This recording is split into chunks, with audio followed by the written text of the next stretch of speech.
ইরানের নতুন নেতৃত্ব নিয়ে আন্তর্জাতিক অঙ্গনে আলোচনা শুরু হয়েছে। দেশটির নতুন সর্বোচ্চ নেতা হিসেবে আয়াতুল্লাহ আলী খামেনির ছেলে মোস্তফা খামেনির নাম ঘোষণা করা হয়েছে বলে বিভিন্ন সূত্রে দাবি করা হচ্ছে। প্রায় ৩ দশক পর নতুন নেতৃত্বকে ঘিরে প্রশ্ন উঠেছে, এই পরিবর্তনের মাধ্যমে ইরান আঞ্চলিক রাজনীতিতে কতটা প্রভাব ফেলতে পারবে এবং ইসরায়েল ও যুক্তরাষ্ট্রের সঙ্গে চলমান উত্তেজনার জবাব কিভাবে দেবে তেহরান। ক্ষমতা গ্রহণের পরপরই কঠোর অবস্থান নিয়ে সবাইকে চমকে দিয়েছেন বলে খবর পাওয়া গেছে।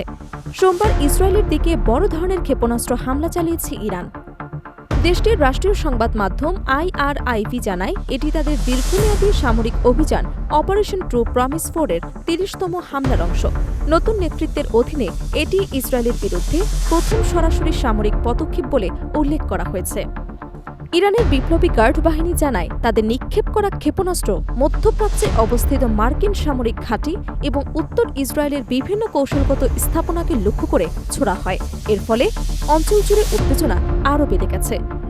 অন্যদিকে ইসরায়েলি জরুরি পরিষেবা ও বার্তা সংস্থা AFP জানায়, দেশটির আকাশ প্রতিরক্ষা ব্যবস্থা বেশ কয়েকটি ক্ষেপণাস্ত্র প্রতিহত করতে সক্ষম হয়েছে।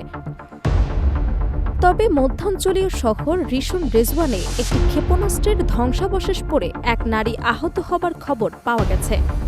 এই হামলার পর পুরো মধ্যপ্রাচ্য জুড়ে সতর্কতা জারি করা হয়েছে এবং ইরান ইসরায়েলের মধ্যে সরাসরি সংঘাতের আশঙ্কা আরও ঘনীভূত হয়েছে।